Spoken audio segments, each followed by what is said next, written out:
I hope you are enjoying your last day of winter break. Most importantly, I hope you have had a safe winter break and you're ready to come back safely to meet with me tomorrow. All I'm doing here is I'm going to refresh your memory of what we've done previously in Module 3. So when you come back in, you're not like, oh my gosh, what am I doing? So a couple things that we started off, and you can follow along with me. So I'm kind of just going through our packets that we've already done. I'm going to start in Module 3, going lessons 1 and 2, talking about generating equivalent expressions. Mostly what that was is, let's say we had 3a plus 7 minus 12a. Okay? So there's my expression. How do I make an equivalent expression? Remember, equivalent means has the same value but looks different. We need to combine like terms. Our like terms are going to be the ones that have the same variable. Okay, so coefficient and variable. I circle the number and the sign. So the number is the coefficient and the sign. So my variable stays as a. Now I have a coefficient of 3 minus 12. When we do subtraction or addition, remember, we say, okay, larger one's 12. 12 minus 3 is 9 because it's different signs, so I know it's going to be 9. Larger absolute value is negative. So I have a negative 9a. Well, what happens to my constant? My constant simply comes on down. This is combining like terms. Well, what else did we do with problems like this?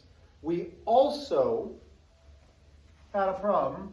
It's going to say simplify when, let's go, x equals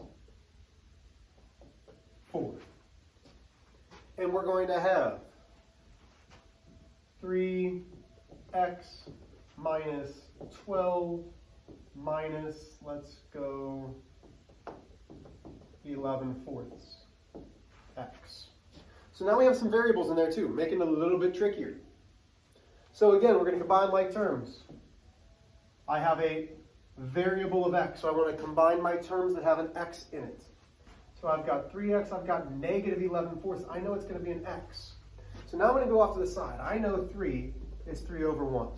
Well, what do I need to do to have the same denominator? Because to add or subtract fractions, we need to have the same denominator. Well, I multiply by 4. Both the numerator and denominator, that gives me 12/4. So really, I have 12/4 x minus 11/4 x. When we add or subtract, we keep the denominator, and we just add or subtract the numerator. 12 minus 11 is 1. So now I have 1/4 x minus 12.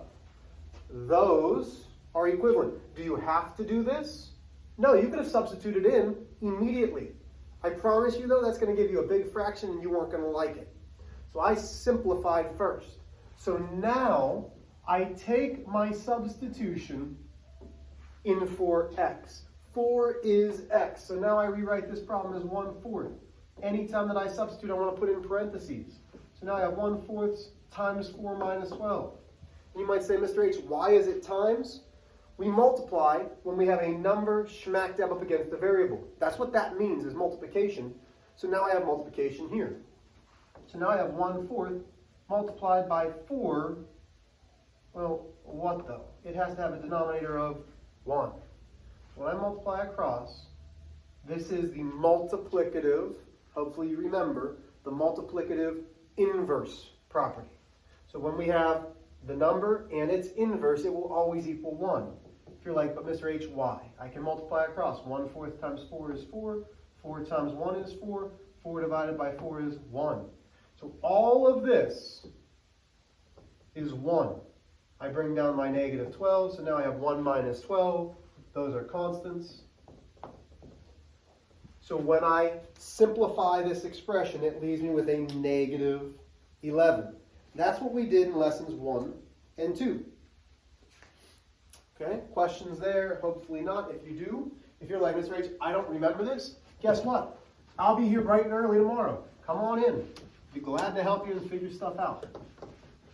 Then we moved on. And we started talking about the distributive property. So we had something like 3 multiplied by 12x minus 7. And you should know how to distribute. We take the number that's in front of our parentheses. I put it in a little box. I take the number and the sign. I multiply it to every term in the parentheses, in my grouping symbols. 3 multiplied by 12x is 36x. 3 multiplied by -7 is -21. Those are equivalent expressions. They have the same value, they look different. A lot of the problems that we had, though, were when we were multiplying fractions. So I'm going to do a problem that you actually had on your homework. If I can find it, I'm flipping through here. Let's see. There we go. So let's do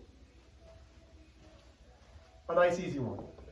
1/3 multiplied by 33p minus, let's go, 36. Okay, so yes, it does look a little bit tricky because you do have a fraction. I understand that. Don't get frightened. 1/3 multiplied by 33. So I know that it's multiplied, so I'm going to come out and rewrite it. Okay, I'm going to do the same thing here. 1/3 multiplied by -36. So I know it's going to be a minus in between because a positive times a negative is negative. Oh, not over 3, Mr. H. It's going to have a denominator of 1. Now, I also taught you right before break about cross simplification. Can 3 go into 33? Well, yeah, 3 goes into itself once, goes into 33. Well, 3 divided, okay, so now I come off to the side. It goes in, 11. So 1 times 11 is 11. Well, 11 over 1 is just 11. Same thing, 3 goes into itself once, goes into 36 12 times. So now I have 11 minus 12. Is that right? Well, no. What did Mr. H forget? It's 1/3 times 33p. Make sure that you keep your variable with it.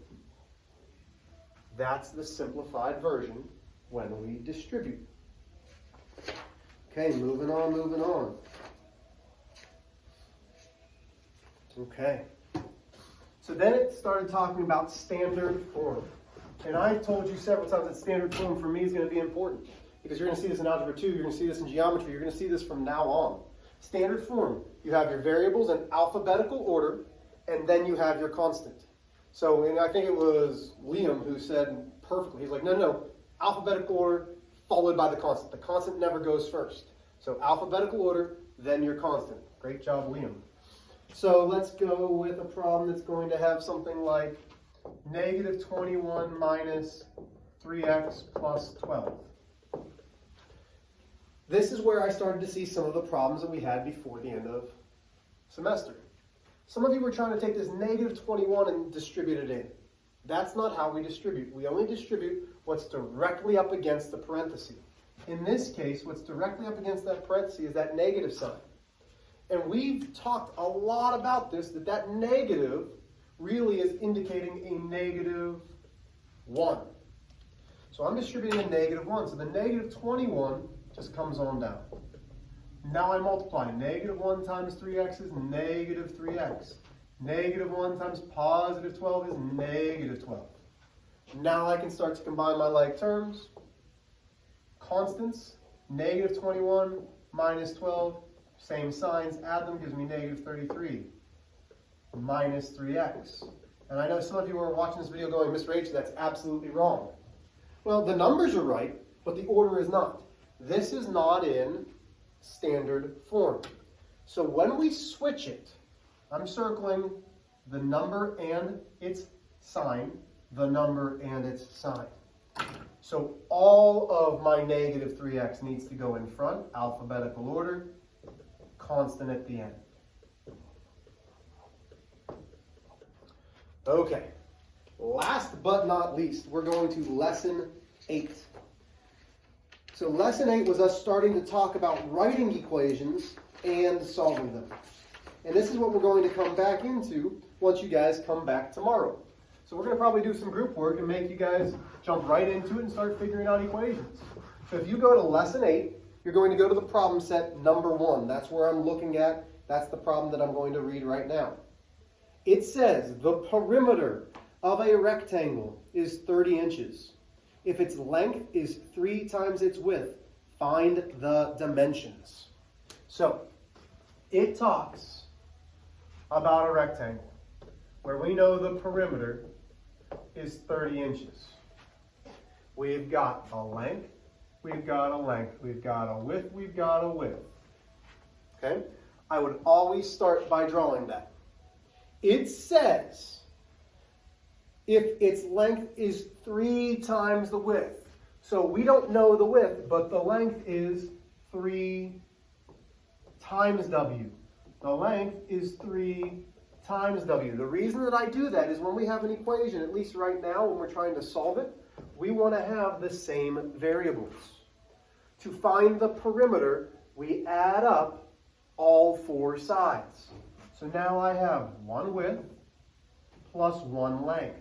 And I'm going to kind of put that in a different color above it. So you know that that 3W is a length now. This is a length. Plus my other width plus my other length. This is a width, this is a length. We know that the perimeter equals 30. So here's my perimeter, and we know that it has to equal 30 inches. So now I've got my equation set up. From there, we find our inverse operation line. Okay, that's the balance point. Combine like terms. That's 4W plus W plus 3W. That's 5W plus 3W. That's 8W equals 30. So now I have 8W equals 30. I combine my like terms on one side. That doesn't change the balance. Again, this is an equivalent expression to this. Has the same value, looks different, so it didn't change the balance. Now I need to divide. So W equals. So we're finding the width first. I can do this a couple different ways. I could say, okay, 8 goes into 30 how many times? Well, it's going to go in 3 times. So that's what? 3 times 8 is 24. That leaves me 6/8, which is, so that's 3 and 6/8. Divide by 2. That's 3/4. So that would leave me 3 3/4 of an inch. Mr. H, why would you leave it as a fraction? Personally, I wouldn't. Okay, so what else could I do? I could take 8 and physically divide it into 30. 8 goes into 30 again 3 times. That's 24. Leaves me with a 6. Well, we don't want a remainder. So I put my decimal, put a decimal, bring it down. 8 goes into 60. 7 times, that's 56. That's 4, 0. 8 goes into 45 times. 5 times 8 is 40. Oh, so W, the same thing, is 3 75/100 of an inch. So, right now though, that's wonderful. It says find its dimensions. So we found the width is 3 75/100. Uh-oh. So now we need to figure out how are we going to find the length. So let's go back up here. We had W, we had 3W. We had W, we had 3W. We know our width is now 3 3/4. Or 3 75/100 of an inch. So what would I need to do in order to find out the length, which is 3W? If you're saying substitute, you're rootin' tootin' correct.